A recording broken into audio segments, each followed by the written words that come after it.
بسم اللہ الرحمن الرحیم، اللہم صلی علی محمد و آل محمد۔ محترم اور عزیز ناظرین، السلام علیکم۔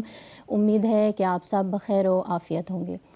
ناظرین، جیسا کہ ہم نے آپ کو بتایا تھا کہ اردو سحر ٹی وی کی نشریات میں ایک نئے پروگرام کا اضافہ ہونے جا رہا ہے، اور ہم نے یہ بھی بتایا تھا کہ اس پروگرام میں ہم مذہبی امور کے ماہرین کو دعوت دیں گے، ان سے گفتگو رہے گی اور آپ سے بھی رابطہ رہے گا۔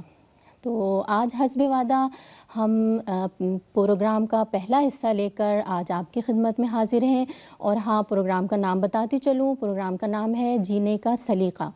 اور اس پروگرام میں آج ہم جس عنوان پر گفتگو کریں گے اس کا نام ہوگا اسلامی خاندانی نظام میں گھرانے کے خد و خال۔ تو حسب وعدہ ہم نے آج اسٹوڈیو میں اسلامی اسکالر محترمہ عفت ہاشمی کو بھی دعوت دی ہے، وہ اس موضوع پر گفتگو کریں گی اور آپ کے سوالات کے جوابات بھی دیں گی۔ تو چلتے ہیں محترمہ عفت ہاشمی کی طرف۔ السلام علیکم عفت، کیسی ہیں آپ؟ وعلیکم السلام ورحمۃ اللہ وبرکاتہ۔ انشاءاللہ اس موضوع پر گفتگو رہے گی ہماری، اور ابھی لیتے ہیں ایک چھوٹا سا بریک۔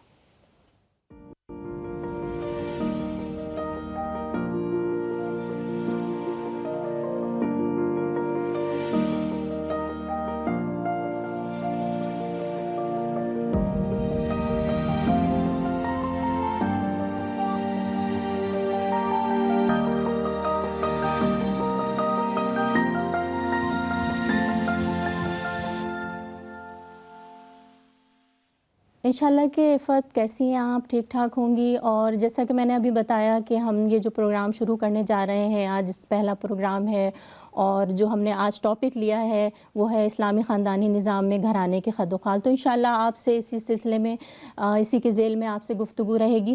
تو بس میں زیادہ ٹائم نہیں لے رہی آپ کا اور ناظرین کا، تو میں پہلا سوال اسی موضوع پہ آپ سے یہ پوچھ رہی ہوں کہ اسلامی نقطہ نگاہ سے خاندانی گھرانے کی کیا اہمیت ہے؟ آپ تھوڑا سا اس موضوع پر روشنی ڈالیے۔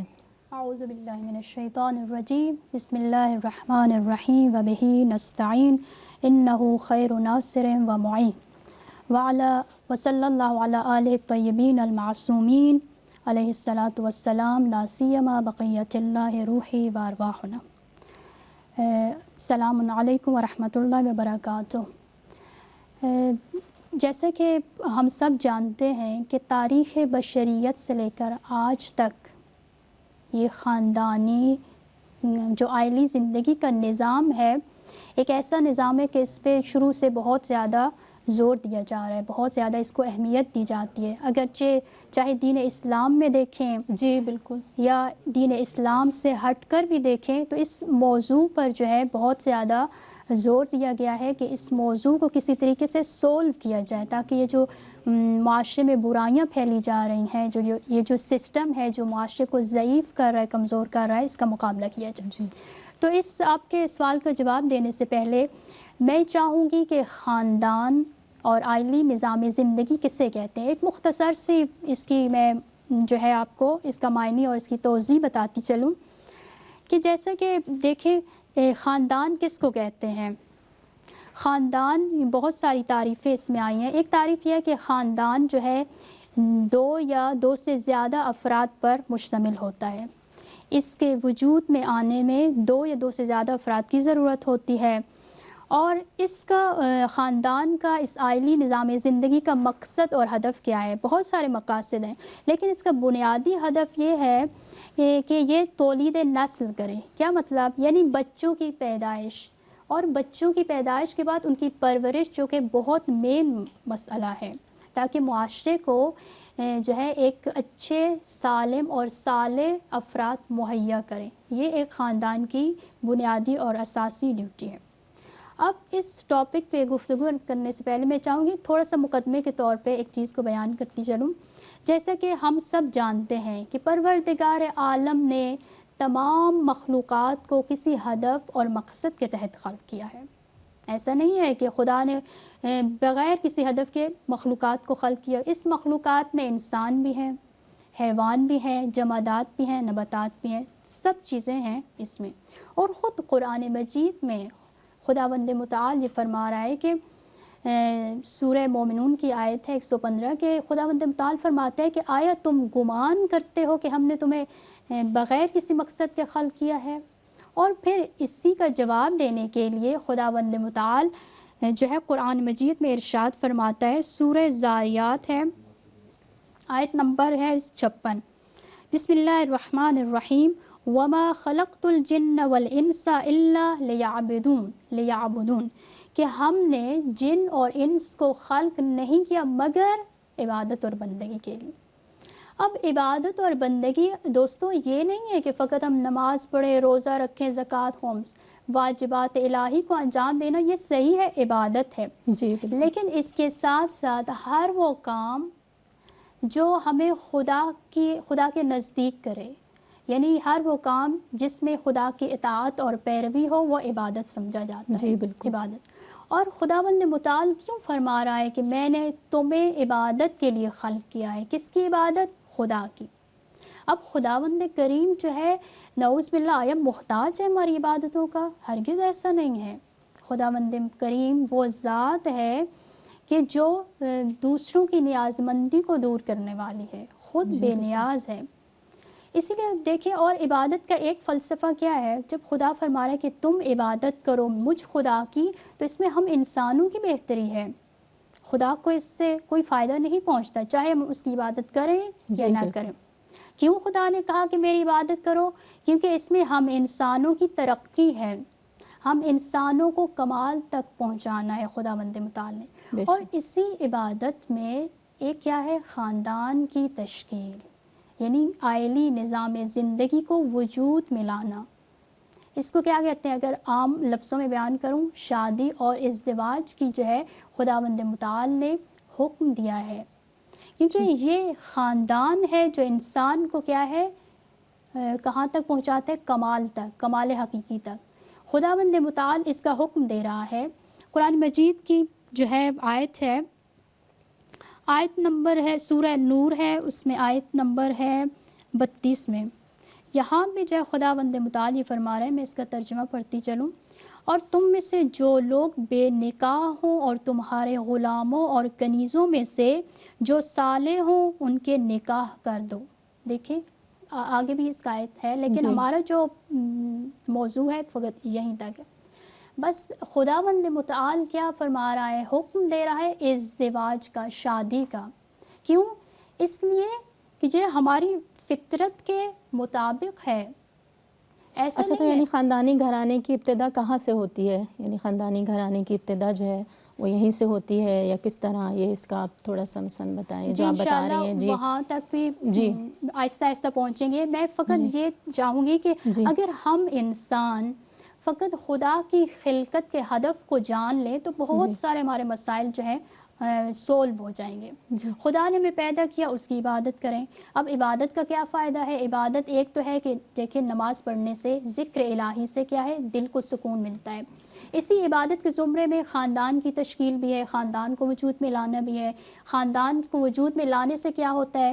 خود قرآن مجید میں ہے کہ جب تم ازدواج کرو گے، شادی کرو گے، تو تمہارے درمیان، مرد عورت کے درمیان مودت اور محبت پیدا ہوگی، اور یہ باعث بنتی ہے کس کا؟ آرامش اور سکون کا۔ بالکل ٹھیک ہے، تو بس خاندان کی تشکیل بھی کیا؟ عبادت کے زمرے ہے۔ جس طرح عبادت انسان کو سکون پہنچاتی ہے، اسی طرح خاندان کی تشکیل بھی عبادت ہے اور انسان کے لیے سکون کا باعث ہے۔ اور خود قرآن مجید میں اللہ رب العزت بھی اس کا حکم دے رہا ہے کہ تم شادی کرو، ازدواج کرو، تاکہ آرام اور سکون تک پہنچ سکو۔ یہ ایک نقطہ۔ دوسری چیز کیا؟ دیکھیں کوئی ایسی چیزیں ہوتی ہیں کہ جو ہمارے انسانوں کی فطرت میں رکھ دی جاتی ہیں، جی، تو اسی طرح خاندان کی تشکیل، شادی کا جو موضوع ہے ایک فطری موضوع ہے، ہماری فطرت میں یہ چیز موجود ہے۔ اور دین اسلام ایک ایسا دین ہے جو عین فطرت ہے۔ بالکل کیوں خداوند متعال حکم دے رہا ہے کہ تم شادی کرو، تم اپنا خاندان بناؤ؟ اس لیے کہ ہماری فطرت میں ہے، یہ ہماری ضرورت ہے۔ عام طور پہ بھی دیکھیں آپ معاشرے میں دیکھیں کہ جو لوگ شادی نہیں کرتے کس قدر مشکلات کا شکار ہوتے ہیں۔ بالکل، یعنی روحی اور روانی مشکلات کا شکار ہو جاتے ہیں، ذہنی ڈپریشن ہے، اس جو ہے پریشانیوں میں مبتلا ہو جاتے ہیں، اور اس کے بعد جو ہے ایک جسمانی بیماری میں مبتلا ہو جاتے ہیں. بس جو ہے دین اسلام جو ہے حکم دے رہا ہے اور اس کی اہمیت کو بیان کر رہا ہے. لیکن یہ ہے کہ دین اسلام میں اس کی اتنی اہمیت ہے، مگر ہمارے ہاں اب اس وقت یہ ہو رہا ہے کہ نہیں، شادی کر کے کیا کرنا ہے، گھر اور خاندان اور گھرانہ تشکیل دے کے کیا کرنا ہے، جبکہ ہمارا مذہب جو ہے وہ کتنا، یعنی آپ دیکھیں اس کے پیچھے جو ہے وہ کتنا گہرے پوائنٹ ہیں اور کتنے گہرے باتیں ہیں کہ کس طرح کیوں مثلا گھرانے کی تشکیل دینی چاہیے. جی بالکل آپ نے صحیح کہا.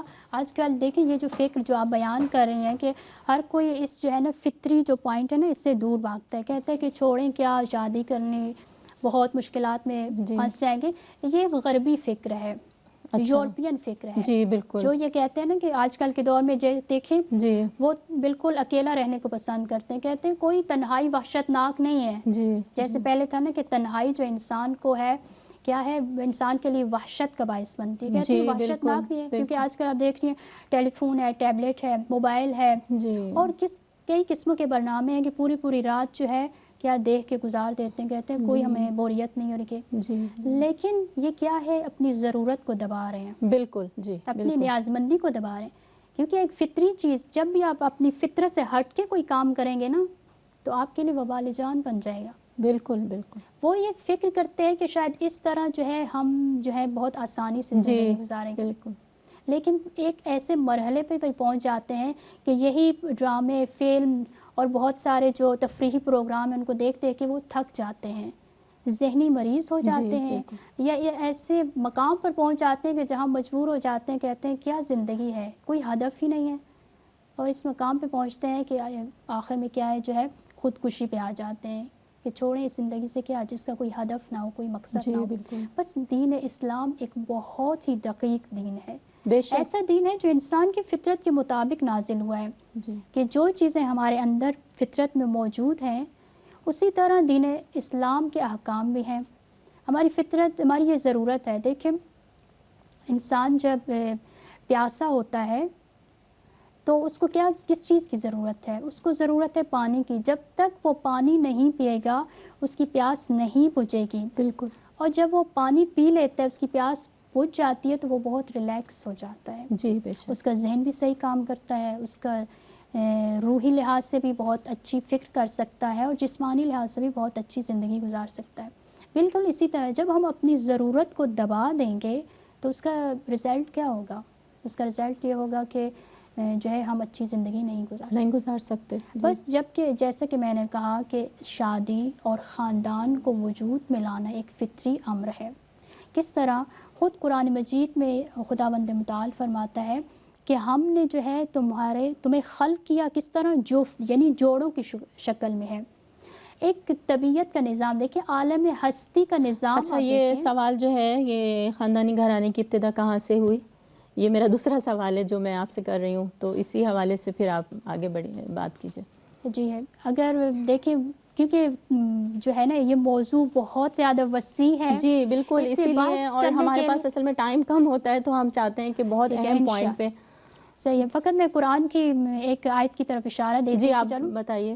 کیونکہ ہم جو بھی گفتگو کر رہے ہیں وہ قرآن کی آیات اور روایات معصومین علیہ الصلاۃ والسلام کے مطابق. بالکل. کوئی حرف ہم اپنی طرف سے نہیں بیان کر رہے. تو قرآن مجید کی آیات، قرآن مجید میں ہے، اس کی آیت ہے کہ ہم نے انسانوں کو جو ہے جوڑے پیدا کیا ہے. یہ عالم ہستی کا نظام اور سسٹم ہے. دیکھیں چاہے آپ حیوانوں کو دیکھیں، نباتات کو دیکھیں، سب کا جفت سسٹم میں جوڑے ہیں. اور اسی نظام کی وجہ سے جو ہے یہ پورا سسٹم جو ہے چل رہا ہے. کوئی اس میں مشکل پیدا نہیں ہوتی. بس خاندان کو تشکیل دینے سے ایک انسان میں ڈسپلن آ جاتا ہے، بڑے ڈسپلن سے وہ اپنا کام کرتا ہے. اور خاندان کو تشکیل دینے میں خود خداوند متعال کا ارشاد ہے. اور پھر ایک اور بات کہ دیکھیں معاشرے میں ہم لوگ دیکھتے ہیں کہ ہر انسان کیا ہے، یہ پسند کرتا ہے کیا کرے کہ اجتماع میں جائے، معاشرتی سسٹم کو پسند کرتا ہے. وہ اکیلا رہنے کو پسند نہیں کرتا. اور یہ بھی اس کی ایک فطری چیز ہے کیونکہ جب تک وہ معاشرے میں نہیں جائے گا، کسی کے ساتھ تعاون نہیں کرے گا یا کوئی اس کی مدد نہیں کرے گا تو وہ کبھی وہ اپنی اندر موجود صلاحیتوں کو اجاگر نہیں کر سکتا. بس اس کے بارے میں جیسے قرآن کی آیات بیان کی کہ اس کی بہت زیادہ اہمیت ہے، خاندان کو تشکیل دیں. اسی طرح اہل بیت علیہ الصلوۃ والسلام کے بھی فرامین ہیں کہ پیغمبر خدا صلی اللہ علیہ وآلہ وسلم فرماتے ہیں. میں معذرت چاہتی ہوں کہ بات تھوڑی سی لمبی ہو گئی ہے. نہیں کوئی بات نہیں، آپ کی بہت ہی دلچسپ یہ گفتگو ہے اور انشاءاللہ کہ ہمارے ناظرین بھی اس سے استفادہ کر رہے ہوں گے. کیونکہ یہ گفتگو بہت آسانی سے میں سمیٹ بھی سکتی تھی جی لیکن ہمارا جو ہدف ہے وہ یہ ہے کہ ہم جو ہے دوسروں کو جو ہے صحیح کھل کے بتائیں، جی بہت بالکل. واضح اور روشن بتائیں تاکہ دوسرے لوگ جب اس پروگرام کو جی دیکھیں تو ضرور. صحیح سمجھ سکیں. تو شادی کے بارے میں، ازدواج کے بارے میں اور خاندان کو وجود میں لانے میں جو ہے بہت زیادہ اس کے بارے میں، اس کی فضیلت کے بارے میں آیات قرآن میں نے بیان کی. اور اس کے بعد جو ہے احادیث کی طرف آئیں گے کہ رسول خدا صلی اللہ علیہ وآلہ وسلم فرماتے ہیں کہ یفتح ابواب السماء بالرحمت فی 4 مواضع. پیغمبر فرماتے ہیں کہ جو ہے یفتح یعنی کھلتے ہیں دروازے، کتنے کے 4 وقت میں جو ہے 4 ٹائم خدا کی رحمت کے دروازے آسمان سے کھلتے ہیں. اچھا. خدا کی خاص رحمت نازل ہوتی. ایک کس ٹائم ہے؟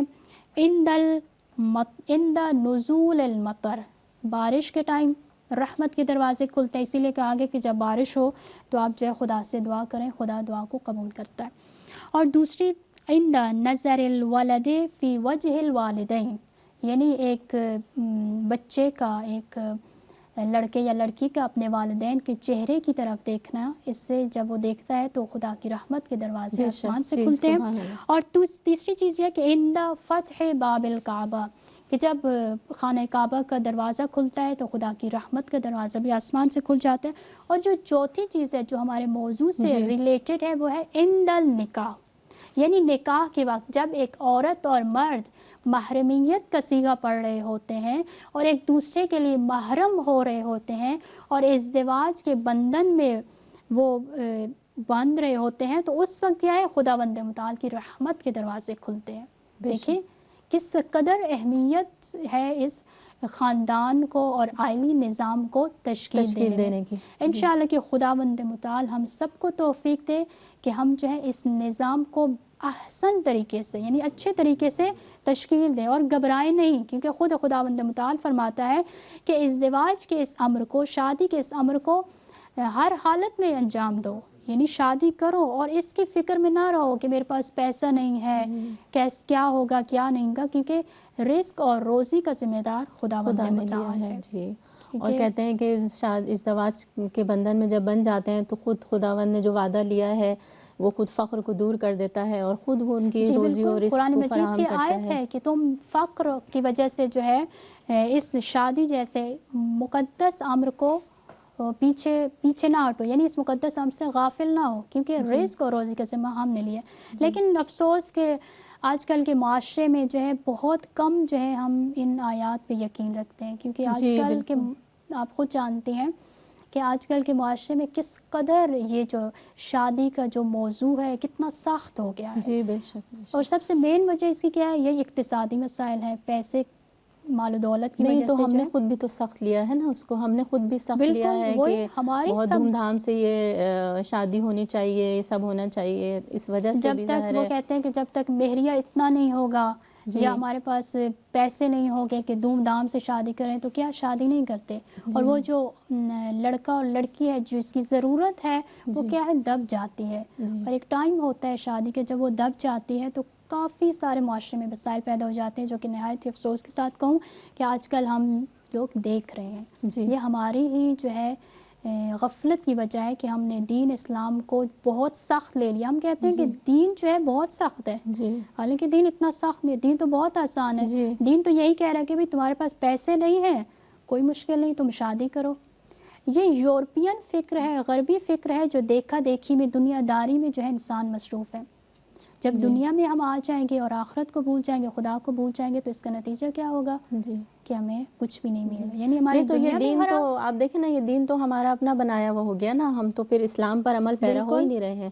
یہ تو ہمارا اپنا دین بنایا ہوا ہو گیا کہ ہمیں اس طرح سے شادی کرنی ہے، اس طرح سے مہریہ دینا ہے، اس طرح سے جو ہے بری چڑھانی ہے، اور پھر اس کے بعد ہم یہ کہتے ہیں کہ ہمارا مذہب بہت سخت ہے، اسلام بہت سخت ہے. وہ ایک طرف ہمارا مذہب کہتا ہے شادی کرو، اور دوسری طرف ہمارے پاس اتنا ہے ہی نہیں کہ ہم پتہ ہے یہاں پہ بات آتی ہے، دیکھیں قرآن مجید کی آیت ہے کہ تم شادی کرو، ہم تمہارے رزق میں اضافہ کریں گے. جی لیکن ہم کہتے ہیں یہ کیسے ہو سکتا ہے؟ جی یہاں پہ ہمارے اعتقاد کی مشکل ہے، ہمارا یقین جی جو ہے قرآن کی آیت ہے، خداوند متعال فرما رہا ہے. کوئی معمولی اگر شخص کہتا ہے تو پھر بھی ہم کہتے ہیں کہ کیسے؟ خدا کی ذات جس کو پتہ ہے کہ اس کے پاس کتنا پیسہ ہے، جس کو پتہ ہے کہ شادی کے کتنے اخراجات ہیں، کیا جی کچھ ہوتا ہے، خدا کی ذات اس بات کی تاکید کر رہی ہے تم گھبراؤ نہیں، تم جی شادی کرو تو ہم تمہارے رزق میں وسعت دیں گے. جی اور بعض جگہ پہ ہم نے خود دیکھا ہے کہ بعض لوگ اتنے غریب تھے، فقیر تھے، یعنی اتنا پیسہ نہیں تھا، لیکن شادی کے بعد ان کی بہت اچھی زندگی چل رہی ہے. جی بس بالکل بات یہ ہے کہ ہم نے جو ہے نا دین کے جو احکام ہیں، جو الہی احکام ہیں، ان پہ ہمارا اعتقاد بہت ضعیف ہے. جی بالکل، اگر یقین ہم نہیں ہے، اطمینان نہیں ہے بالکل ہمیں. جی اگر یقین ہوتا جی تو ہماری زندگی بہت آسان ہوتی. جی بے ہم شک. زندگی میں کسی اس مشکل اور ڈپریشن کا شکار نہیں ہوتے. جی بے یہ شک. اور بات ہے، مشکلات جو ہیں ایک زندگی کا حصہ ہیں، وہ اور ہیں، لیکن ایک مشکل جو ہم خود بنا دیتے ہیں نا، اور جب مشکل بن جاتی، یہی شادی کے مسئلے میں جی بڑی دھوم دھام سے کریں گے شادی، لیکن جب مشکل بن جائے گی تو ہم کہیں گے کہ بھئی یہ کیا کریں، بس جی ہماری قسمت میں ایسا تھا، جی یہ بے تھا وہ. شک. یعنی اس مشکل کی توجیہ ہم غلط طریقے سے کرتے غلط ہیں، طریقے سب سے کر دین رہے پہ ڈال دیتے ہیں.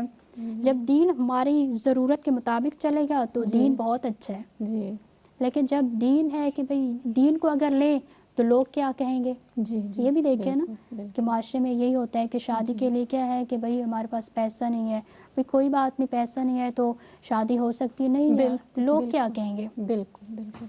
یعنی اچھا ہم نے عفت، یہاں پہ ہم ایک چھوٹا سا بریک لیتے ہیں اور پھر آتے ہیں دوبارہ اپنی گفتگو کی طرف. انشاءاللہ بہت دلچسپ گفتگو ہے یہ، اور ہمارے ناظرین بھی انشاءاللہ اس سے استفادہ کر رہے ہوں گے. تو لیتے ہیں ایک چھوٹا سا بریک.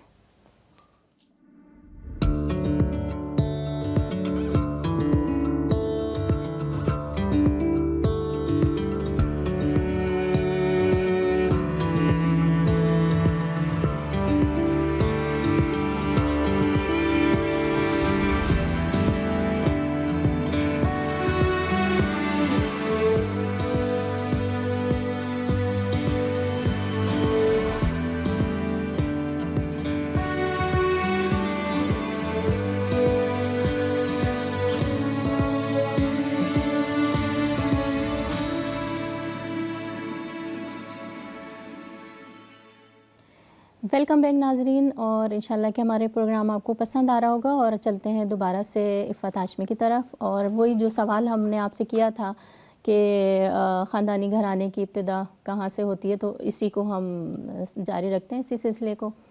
تو انشاءاللہ کہ بہت دلچسپ بھائی، مجھے بھی بہت اچھی لگ رہی ہے یہ گفتگو. تو آپ کیونکہ پلیز بتائیے یہ دوبارہ. گفتگو ایسی ہے، ایسے موضوع پہ گفتگو ہے کہ جو ہر کسی کو درپیش آتا ہے. جی یہ خاندان جو ہے، خاندانی مسائل جو ہیں ہر کسی کے ساتھ ہیں. کوئی شخص بھی ان مسئلے مسائل سے جو ہے چھٹا ہوا نہیں ہے، ہر کسی کو مسئلے مسائل ہیں. تو جہاں دین اسلام جو ہے ایک گھریلو معاشرے کی تشکیل کے لیے بہت اہمیت کا حامل ہے، بہت ساری آیات ہیں، بہت ساری روایات ہیں. روایت ہے پیغمبر خدا صلی اللہ علیہ وآلہ وسلم کے کہ جس نے شادی کی، اس گویا ایسے ہے کہ اس نے آدھے دین کو حفظ کر لیا. دیکھیں کتنی بڑی بات، یعنی اس نے آدھے دین کو حفظ کر لیا شادی کر کے.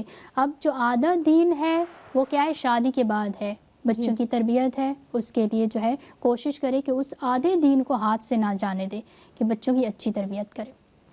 یہ تو شادی کی اہمیت کے بارے میں ہو گیا کہ خاندان کو جو ہے ضرور تشکیل دیں، کیونکہ جب تک آپ خاندان کو تشکیل نہیں دیں گے، خاندان کو وجود میں نہیں لائیں گے، شادی نہیں کریں گے، تو آپ کبھی بھی جو ہے اس حقیقی کمال تک نہیں پہنچ سکتے، بے شک. جی خدا کی اس حقیقی رضایت کو حاصل نہیں کر سکتے.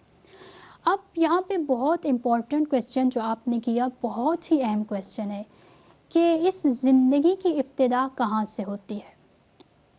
دیکھیں خاندان کی ابتدا، جیسا کہ پہلے خاندان کی تعریف میں نے بیان کیا کہ خاندان کی ابتدا دو لوگوں سے ہوتی ہے، ایک ہے میاں اور ایک ہے بیوی، جی 2 لوگوں سے خاندان کی ابتدا ہوتی ہے. تو اس کی اگر ہم چاہتے ہیں کہ ہمارا معاشرہ بہت اچھا ہو، بہت صحیح اور سالم ہو، ہمارے معاشرے میں کوئی برائی نہ ہو، خصوصاً ایسے کہوں کہ ہمارے گھر میں جب ایک میاں بیوی شادی کر لیتے ہیں، محرم ہو جاتے ہیں، تو ایک گھر کی چھت میں وہ دونوں رہتے ہیں. جی ان کی کوشش یہی ہوتی ہے کہ ہمارے گھر میں سکون ہو، ہمارے گھر میں کسی قسم کا لڑائی جھگڑا نہ ہو، ہم اچھے طریقے سے رہیں. اس کے بعد جب ہمارے بچے ہوں ان کی تربیت اچھی کر سکیں. جی ہر کسی کا بالکل. یہی ہے، ہر کوئی جی سکون سب چاہتا کی ہے. یہی آرزو شادی ہوتی ہے. کیا ہے؟ جی بالکل. سکون کا باعث ہے. شادی تمہارے اندر محبت پیدا کرتی ہے، جی تمہیں جو ہے خدا کے ساتھ نزدیک کرتی ہے. تو شادی کو کس طرح انسان جو ہے انجام دے، یعنی شادی کے اس بندھن میں کس طرح ایک مرد اور عورت جائیں کہ ان کے لیے سکون کا باعث ہو. سب سے پہلی چیز دیکھیں، قرآن کی آیات کے مطابق جب خداوند متعال نے یہ ارادہ کیا کہ ایک ایسی مخلوق کو خلق کرے کہ جس میں بہت ساری صلاحیتیں موجود ہوں، اس ظاہری طور پر زیبا اور خوبصورت ہو، جی قد و قامت کے لحاظ سے چلتی پھرتی مخلوق ہو، جی تو اس بالکل. وقت خداوند متعال نے کیا حضرت آدم نبی علیہ السلام کو خلق کیا. بالکل. اور خلق کرنے کے بعد جب ان کا ڈھانچہ بنا لیا، سب کچھ خلق کر لیا، تو اپنی روح کو حضرت آدم میں پھونک دیا. اور اس طرح حضرت آدم کو ایک فضیلت اور برتری مل گئی اور اس کو انسان کا لقب دیا گیا. جی آپ جانتے ہیں، ہم سب جانتے ہیں کہ انسان کیا ہے؟ اشرف المخلوقات جی ہے، تمام مخلوقات سے افضل ہے، کیونکہ خداوند متعال نے اپنی روح کو اس میں پھونک دیا. ٹھیک ہے، اب حضرت آدم کی خلقت مکمل ہو گئی، لیکن حضرت آدم اگرچہ اس تمام فضیلتیں اس میں موجود ہیں لیکن پھر جی بھی بالکل. پریشان ہیں. کیا وجہ ہے؟ کیونکہ وہ تنہا ہیں، ابھی کامل نہیں ہوئے. بس خداوند متعال نے ان کی تنہائی کو دور کرنے کے لیے، ان کی پریشانی اور غم کو دور کرنے کے لیے ایک اور انسان خلق کیا، حضرت حوا علیہ السلام کو، کہ ایک ایسی خلقت کو خلق کیا جو بالکل اسی کی طرح ہے. اس میٹریل جو ہے اس خلقت کا وہی ہے جس سے وہی حضرت ہے. آدم کو جی خلق کیا. جی پھر اس طرح کیا یہ 2 جوڑے بن گئے. پھر حضرت آدم علیہ السلام کی وہ پریشانی، وہ غم دور ہو گیا. تو دیکھیں یہ شادی کا سلسلہ، اس کی بنیاد کیا ہے؟ ایک فطری ہے کہ فطری ہے. خداوند متعال نے رکھ دی. جی اب حضرت آدم دیکھیں، خداوند متعال ان میں ایسی خصوصیات بھی ڈال سکتا تھا کہ ان کو ضرورت ہی نہ ہو جی ایک عورت بالکل. کی، جی ایک ساتھی. بالکل. لیکن ایسا نہیں ہے. خداوند متعال نے یہ نظام ایسا بنایا ہے کہ اس نظام میں اگر آپ کامیابی چاہتے ہیں، ایک اچھی زندگی گزارنا جی چاہتے بالکل. ہیں، کمال تک پہنچنا چاہتے ہیں، تو آپ کو شادی ایک کرنی ہمدم اور ہوگی. ایک ساتھی چاہیے ہوگا ایک اس کو ساتھی چاہیے، آگے کیونکہ بڑھنے کے لیے. جی اکیلے آپ جو ہے ایک کمال تک نہیں پہنچ سکتے. جی اب بالکل. حضرت آدم نبی خدا ہیں، جی ٹھیک ہے، لیکن پھر بھی پریشان ہیں، غمگین ہیں، کیونکہ کوئی ساتھی نہیں ہے، کوئی جی مونس نہیں ہے، کوئی ہمدرد نہیں ہے، جی کوئی چاہنے والا نہیں ہے. جی تو اکیلے سے گھبرا رہے ہیں. پھر خداوند متعال نے یہ احسان کیا کہ حضرت حوا کو پیدا کیا. بس اس کا مطلب ہوا کہ یہ جو سسٹم ہے شادی کا، جی یہ سارے نظام میں موجود ہے. بالکل. لیکن اگر ہم لوگ جو ہے کمال تک پہنچنا چاہتے ہیں، ہم چاہتے ہیں کہ ہماری زندگی بہت اچھی ہو، بہت پرسکون ہو، اور پروردگار عالم فرما رہا ہے کہ شادی جب کرو گے تو تم دونوں کے درمیان پیار و محبت ہوگا، تمہاری زندگی سکون والی ہو جائے گی. تو یہ کس طرح ہوگی؟ جی اس کی ابتدا کس سے ہے؟ انتخاب سے، کہ ایک عورت کیسے مرد کا انتخاب کرے اور ایک مرد کیسی عورت کا کیسی عورت کا انتخاب کرے. انتخاب کرے. جی بالکل. کیونکہ اسلام ایک ایسا دین ہے جو ایک اساس اور بنیاد سے کام شروع کرتا ہے. جی بالکل. یعنی بنیادی کام دین اسلام کہتے ہیں کہ جب تم شادی کرنا چاہتے ہو تو سب سے پہلے دیکھو کہ اس عورت اور مرد میں کیا کیا خصوصیات ہیں. سب سے جو مین چیز ہے جو دین اسلام کہتا ہے کہ جب تم کسی کے رشتہ مانگنے جاتے ہو یا کوئی بندہ جو ہے رشتہ لے کر آتا ہے، تو اس میں 2 چیزوں کو ضرور مد نظر رکھنا. ایک چیز کیا ہے؟ ایک ہے ایمان، اور دوسری چیز کیا ہے؟ اخلاق. ابھی فی الحال تو عفت یہ دیکھا جاتا ہے کہ اس کے پاس کتنا پیسہ ہے، اس کے پاس کتنا پیسہ ہے، اس کے پاس گاڑی ہے، بنگلہ ہے، اس کے پاس جہیز سب سے پہلا سوال جو ہے لڑکی والے یہ کرتے ہیں لڑکے والوں سے کہ بھئی ہاں جی آپ کی جاب ہے یا نہیں ہے، اگر جاب ہے تو کتنی تنخواہ ہے، جی کتنا گاڑی بنگلے گھر یہ چیزیں اس وقت ہیں یہ یا بھول نہیں۔ جاتے ہیں کہ اللہ نے وعدہ لیا ہے ان کی روزی اور رزق کا۔ حالانکہ ازدواج اور شادی جو ہے ایک مقدس اور الہی امر ہے، جی بالکل، کوئی دنیاوی نہیں ہے۔ ٹھیک ہے کہ شادی سے انسان اپنی ضرورت کو پورا کرتا ہے، جو اس کے اندر شہوت ہے اس کو جو ہے ختم کرتا ہے، یہ ٹھیک ہے، لیکن ایک مین مقصد جو ہے نا، ایک مین جو ہدف ہے نا، اس سے زیادہ بلند تر ہے کہ خداوند متعال جو ہے اور دین اسلام نے جو کہا ہے کہ جب بھی تم شادی کے لیے جاؤ، اپنی بیٹی کی شادی کرنا چاہتے ہو یا اپنے بیٹے کی، تو دوسرے کو دیکھو کہ اس کے اندر ایمان کتنا ہے۔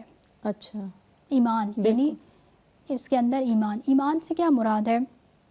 دیکھیں وہ ایمان سے مراد ہے، جب بھی ایمان کی بات آتی ہے نا تو فوراً ہمارے ذہن میں یہی آتا ہے کہ آیا یہ نماز روزہ یا احکام شریعت کے احکام پہ عمل کرتا ہے یا نہیں۔ ممکن ہے وہ شریعت کے احکام میں عمل کرتا ہو جیسے آج کل ہم اور آپ کرتے ہیں، لیکن اللہ کا شکر ہے کئی لوگ ہیں صحیح طریقے سے کرتے ہیں، ایسا نہیں ہے، لیکن معمولاً جو زیادہ تر ہے نا دین کے احکام ایک عادت بن چکے ہیں۔ نماز کیا ہے؟ ایک عادت ہے، ہم پڑھیں کہ نہیں تو کیا ہوگا؟ ایسے لگے گا کہ جیسے کوئی چیز چھوٹ گئی ہے۔ روزہ کیا ہے؟ یار سب رکھتے ہیں ماہ رمضان میں، اگر میں نہیں رکھوں گی تو یہ اچھی بات نہیں ہے۔ یعنی یہ جو واجبات شرعی ہیں یہ ایک عادت ہے۔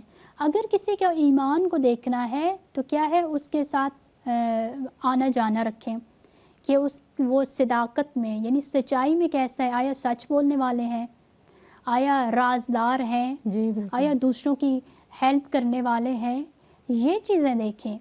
واجبات الہی کو تو کم و بیش ہر کوئی انجام دیتا ہے، امانت داری جو ہے دیکھیں، اس کی سچائی کو دیکھیں، اس کا دوسروں کے ساتھ برتاؤ دیکھیں کہ کیسا ہے، کیونکہ کیوں اسلام نے کہا ایمان کو جو ہے آپ مد نظر رکھیں، اسلام ایمان بہت اہم ہے، کیونکہ جب ایک مرد ہے ایمان کے لحاظ سے بہت کمزور ہے، اس کا ایمان ضعیف ہے، تو وہ کس طرح جب شادی کے بعد جو ہے اپنی شریک حیات کے ساتھ کس طرح وہ جو ہے مہربانی کر سکتا ہے، کس طرح اچھا برتاؤ کر سکتا ہے، کس طرح وہ صداقت اور راستگوئی اور سچائی جو ہے رکھ سکتا ہے، جبکہ اس کو ایمان کے بارے میں اتنا پتہ ہی نہیں ہے، جبکہ اس کو پتہ ہی نہیں ہے کہ جھوٹ بولنا جو ہے گناہ کبیرہ ہے، اس کو پتہ ہی نہیں ہے کہ اگر میں نے اپنی بیوی پر سختی کی، زیادتی کی، اس کو تنگ کیا تو میرا خدا مجھ سے ناراض ہو جائے گا۔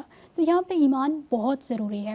جو ایمان والے ہوتے ہیں نا، جب اپنی شریک حیات کے ساتھ زندگی گزارتے ہیں تو ان کو یہ پتہ ہوتا ہے کہ میں اس پہ جو ہے کوئی ایسی ظلم نہ کروں، اس کو برا بھلا نہ کہوں، کیونکہ یہ خدا کی مخلوق ہے، اگر میں نے ایسا کیا تو خدا جو ہے کیا ہے مجھ سے ناراض ہو جائے گا۔ بے شک، ٹھیک ہے، اور یہاں پہ جو ہے حضرت امام صادق علیہ السلام کی ایک روایت ہے کہ امام علیہ السلام فرماتے ہیں کہ جب کوئی شخص کسی عورت کی خوبصورتی کو دیکھ کر اور اس کے مال و دولت کو دیکھ کر اس سے شادی کرتا ہے بغیر اس کے کہ اس کے دین کو دیکھے، اس کے مذہب کو دیکھے، تو خداوند متعال اس کو اسی میں پھنسا دیتا ہے، یعنی وہ اسی میں ہی رہتا ہے، خوبصورتی اور مال و دولت۔ لیکن جو شخص کسی عورت سے شادی کرتا ہے اس کی دینداری کی وجہ سے تو خداوند متعال اس کو خوبصورتی بھی دے دیتا ہے، مال و دولت بھی دے دیتا ہے۔ کتنی دیکھیں حدیث ہے، ایک امام صادق علیہ السلام فرما رہے ہیں جو اولیاء الہی میں سے ہیں، اگر ہم جو ہے اس چیز پہ عمل پیرا ہوں تو بہت ساری ایسی مشکلات ہیں جو شادی کے حوالے سے ہماری سولو ہو سکتی ہیں۔ آج کل کیا ہوتا ہے آپ جیسا جانتی ہیں کہ معاشرے میں یہی دیکھا جاتا ہے، لڑکے والے کہتے ہیں کہ لڑکی کی شکل و صورت دیکھیں کیسی ہے اور پھر پیسہ بھی دیکھیں کتنا جہیز لے کے آئے گی، یہ چیز مین چیز سمجھی جاتی ہے نا۔ دین اسلام یہ نہیں کہتا، دیکھیں شکل اور صورت جو ہے، ظاہری جو صورت اور خوبصورتی ہے وہ بھی اہم ہے، ظاہر ہے ایک دونوں نے پوری زندگی جو ہے آپس میں رہنا ہے، لیکن یہ جو ہے ظاہری شکل و صورت ہے اتنی اہمیت کی حامل نہیں ہے۔ آپ ایک دینداری کو دیکھیں کہ یہ جو لڑکی ہے اس میں شرافت ہے، اس میں حیا ہے، یہ حجاب کا خیال رکھتی ہے یا نہیں، جب ہم یہ چیزیں دیکھیں تو خداوند متعال امام صادق علیہ السلام کی حدیث فرمائی کہ جب تم اس چیز کو مد نظر رکھ کر کسی لڑکی سے شادی کرو گے تو خداوند متعال تمہیں مال بھی دے گا، خوبصورتی بھی دے گا، اور سب کچھ جو تم چاہو گے تمہیں دے گا. جی. تو بس اس کا مطلب ہے کہ ہم جو ہے اپنی شادیوں کا معیار جو ہے، اپنی شادیوں کی ابتدا جو ہے ایک دینداری سے کریں. اور دوسری چیز جو بہت اہم ہے کہ جب آپ شادی کے لیے پہل کرتے ہیں یا شادی کی ابتدا کرتے ہیں تو مقابل کی طرف کو دیکھیں کہ اس میں اخلاق کیسا ہے. جی. اب اخلاق کی جو گفتگو ہے اس کا دائرہ بہت وسیع ہے. جی. اخلاق فقط یہ نہیں ہے کہ مثلا ہمیشہ جو ہے وہ ہنستا کھلتا ہوا شخص جی ہو، بالکل بالکل نہیں کہ گفتگو اچھے طریقے سے کرے. جی. یہ بھی اچھی چیز ہے کہ اخلاق اچھے طریقے سے ہم کلام ہو اپنی شریک حیات کے ساتھ، مرد بھی اسی طرح عورت بھی اسی طرح. ظاہری اخلاق کے ساتھ باطنی اخلاق بھی باطنی اخلاق بھی بہت ہونا چاہیے. ضرورت ہے. جی. یعنی ایک دونوں دیکھیں گاڑی جو ہے فقط ایک پہیے سے نہیں چلتی، جی ساری بالکل. چیزیں جب اکٹھی ہوتی ہیں جب بھی تب چلتی ہے. گاڑی چلتی ہے. جی. اگر ہم چاہتے ہیں کہ ہماری مثلا گاڑی چلے، جیسے کہ ہمارا معاشرہ ایک اچھا معاشرہ ہو، گھر میں سکون ہو، تو ہمیں کیا کرنا ہوگا؟ مل جل کر ہمیں جو ہے یہ سسٹم چلانا جی ہوگا. بالکل. فقط یہ نہیں، یہ بعض مردوں کا یہ ہوتا ہے توقع رکھتے ہیں کہ میں عورت کو اپنی بیوی کو جو کچھ بھی کہتا رہوں اس نے جو ہے مجھے یہ نہیں کہنا کہ میں غلطی پر ہوں. جی بالکل. دیکھیں یہ یعنی عورت کا مقام کو دین اسلام نے اتنا وہ نہیں کیا، پس نہیں کیا. جی. تقویٰ کے لحاظ سے، اچھائی کے لحاظ سے عورت اور مرد برابر ہیں، جی. ایسا نہیں ہے. جی. تو جب اخلاقیات جیسے اس زیور سے، اس اچھائی سے منور ہوں گے یہ دونوں لوگ میاں اور بیوی، تو کیا ہے ان کا گھر جو ہے آرام اور سکون کا بنے گا. بس دین اسلام کہتا ہے کہ شادی جیسے مقدس امر کی ابتدا جو ہے آپ اچھے انتخاب سے کریں، اچھا انتخاب سے کریں. بس سب سے پہلے ایمان تھا، دوسری چیز اخلاق تھی، اور تیسری چیز جو یہاں پہ اہمیت یہاں ملے کہ آپ جو ہے خاندان کو دیکھیں کہ ان کا خاندان کیسا ہے. بالکل خاندانی حوالے سے. خاندان اچھا یہ جو آپ نے بتایا کہ مثلا یہ تو ہو گیا کہ خاندانی گھرانے کی ابتدا جو ہے یہ آپ نے تفصیل سے بتایا کہ کس طرح انہیں، البتہ خیر جیسا کہ آپ نے کہا کہ تو موضوع بہت وسیع ہے، اس کو ہم صرف سمیٹ رہے ہیں. تو یہاں پہ ایک پوائنٹ اور ذہن میں یہ آتا ہے کہ کیا انسان کو کمال تک پہنچنے کے لیے یعنی شادی کرنا ضروری ہے؟ البتہ آپ اس پہ تھوڑا سا اشارہ کر چکی ہیں. اور یعنی شادی کے بغیر کیا انسان واقعی نامکمل ہے؟ تھوڑا سا اور اگر آپ اس کی وضاحت دے دیجئے. جی بالکل ضرور. دیکھیے خداوند متعال کیا فرماتا ہے کہ عبادت اور بندگی کے ذریعے جو ہے انسان کہاں ہے؟ کمال تک پہنچتا ہے. اور خاندان کو بنانا، یہ شادی جو ہے انسان کو کمال تک پہنچاتی ہے. جی. جب انسان شادی کرتا ہے، لوگوں کے ذہنوں میں سوال آتا ہے نا، یہی ابھی جو گفتگو آپ نے کی تو یہ سوال لوگوں کے ذہنوں میں آتا ہے کہ شادی کیسے کمال تک پہنچا سکتی ہے انسان کو، بلکہ اور زیادہ جھمیلے ہو جاتے ہیں، خرچہ بڑھ جاتا ہے اس طرح سے. دیکھیں شادی جب انسان کرتا ہے، میاں اور بیوی دونوں ایک دوسرے کے لیے جیتے ہیں، ٹھیک ہے. اگر ایک نے برا الفاظ استعمال کیا تو دوسرا کیا ہے؟ اس پہ صبر کرتا ہے. مثال کے طور پر عام طور پر یہی ہوتا ہے کہ مرد جو ہے عورت پہ کیا ہے؟ سختی کرتا ہے، یا اس کو برا بھلا کہہ دیتا ہے، یا مار پیٹ جو بھی ہوتا ہے. تو عورت جہاں پہ کیا ہے؟ عورت کو کہا گیا ہے کہ صبر کو اختیار کرے صبر. اور آپ جانتے ہیں قرآن مجید میں ہے کہ صبر کرنے والوں کا جو صلہ ہے، اس کا ثواب ہے بالکل جدا ہے. خدا صابرین کو پسند کرتا ہے. اور یہی چھوٹی سی نیکی، اگرچہ بہت سخت ہے صبر کرنا، یہی صبر کرنے سے انسان کے خدا کے نزدیک ہو جاتا ہے. یہ ایک چیز. جب انسان شادی کرتا ہے تو کیا ہے؟ یہ شادی انسان کو برے کاموں سے روکتی ہے. شادی سے انسان کے اندر جو شہوت ہے وہ اس کو شادی کے بعد اچھے طریقے سے پورا کر سکتا ہے. لیکن اگر وہ شادی نہیں کرے گا تو اس کا کیا نقصان ہوگا؟ یا اس شہوت کو کسی غلط طریقے میں استعمال کرے گا، یا اس شہوت کو کیا ہے؟ دبا دے گا. جب اپنی اس شہوت کو، اپنی اس ضرورت کو دبائے گا تو اس کا ریئیکشن کیا ہوگا؟ ایک ذہنی طور پہ ڈسٹرب رہے گا. جب ذہنی طور پہ ڈسٹرب رہے گا تو اس کا اثر معاشرے میں بھی ہوگا. ذہنی طور پہ کیسے بندہ ڈسٹرب ہوتا ہے؟ یعنی اس کے اندر بد اخلاقی جیسی صفت پیدا ہو جاتی ہے، یا وہ سگریٹ نوشی میں مشغول ہو جاتا ہے، یا وہ جوئے کھیلنے میں لگ جاتا ہے، شراب خوری، یہ سب چیزیں آ جاتی، یہ انسان کے خدا سے دور ہو جاتا ہے۔ بے شک۔ اور شادی کس طرح انسان کو کمال تک پہنچاتی ہے، کیونکہ شادی کرنا خود ایک سمجھو ایک قسم کا کمال ہے، کمال حقیقی نہیں ہے۔ کمال حقیقی کیا ہے؟ خدا کی مثلا ایسے مقام تک پہنچ جانا کہ خدا خود جو ہے بندے سے پوچھتا ہے کہ اب بہشت میں اب بتائیں کہ کس مقام پہ جانا چاہتے ہیں۔ کمال حقیقی تک پہنچنا کوئی آسان نہیں ہے، لیکن یہی شادی کہ جس کے بندھن میں مرد اور عورت آ جاتے ہیں، جب ایک دوسرے کے ساتھ زندگی گزارتے ہیں، بہت ساری مشکلات ان میں ہوتی ہیں، اور بہت اچھے طریقے سے اگر دیندار ہیں۔ دیکھیں سوال آپ کا تھا کہ کس طرح کمال تک پہنچاتے ہیں، ہم بھی گفتگو کریں گے اسلامی نقطہ نگاہ سے، کیونکہ کمال تک پہنچنا فقط کیا ہے؟ اسلام میں ہے۔ اسلام سے ہٹ کے اب یورپین کنٹریز میں جائیں، یورپین ممالک میں جائیں، وہ کیا کہتے ہیں کہ کوئی کمال کیا چیز ہے؟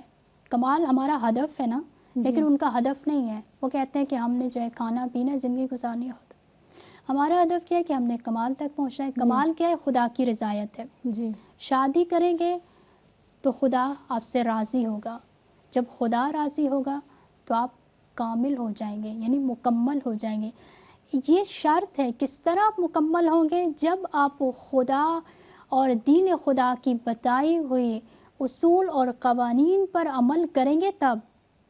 یہ نہیں کہ ہم نے شادی کر لی، اب خدا کے جو احکام ہیں، شرعی احکام، ان کو ہم انجام ہی نہیں دیتے، ہم آپس میں لڑائی جھگڑا ہے۔ کیونکہ ہوتا ہے نا، کہتے ہیں کہ یہ کیسے ہو سکتا ہے کہ آپ کہتے ہیں کہ شادی سے انسان کمال تک پہنچتا ہے، شادی سے انسان کو آرام اور سکون ملتا ہے، لیکن ہمارا گھرانہ تو ایسا نہیں ہے۔ شادی کی ہے، اتنی لڑائیاں جھگڑے ہیں، میرا شوہر توجہ نہیں دیتا، یہ میری بات کو نہیں مانتا، لڑائی جھگڑے اور اب تک کہ طلاق ہو جاتی ہے۔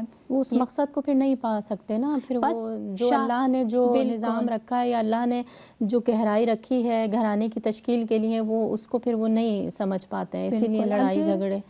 بالکل، اگر شادی جب کہتے ہیں کہ انسان کو کمال تک پہنچاتی ہے، تو اس وقت ہے کہ جب آپ کی اول کہ آپ کا انتخاب اچھا ہو، آپ نے ایسے شخص کو انتخاب کیا ہو جو دیندار ہے، جو نماز پڑھتا ہو، پھر آپ کو بھی وہ کہے گا، نماز کا حکم دے گا، چاہے عورت ہے یا مرد ہے۔ جب ایک میں اچھائی ہوگی تو دوسرا دیکھے گا، وہ بھی اچھائی کرے گا۔ یہ اچھائیاں مل کے، یہ سب چیزیں مل کے، ان چیزوں پر عمل کر کے انسان کیا ہے؟ کمال تک پہنچتا ہے۔ اور میرے خیال میں میرے ساتھی کہہ رہے ہیں کہ اب ٹائم بہت کم رہ گیا ہے، تو بس اس میں ہم نے پھر یہ پوائنٹ لیا کہ انسان کو اگر کہتے ہیں کمال تک پہنچنے کے لیے اسلامی گھرانے کو تشکیل دینے کا مقصد صرف جنسی خواہش پورا کرنا نہیں ہے، بلکہ یہ ایک عین عبادت ہے۔ تو آپ تھوڑا سا صرف آدھا منٹ ہے آپ کے پاس، اگر آپ اس کو سمیٹ لیں موضوع کو۔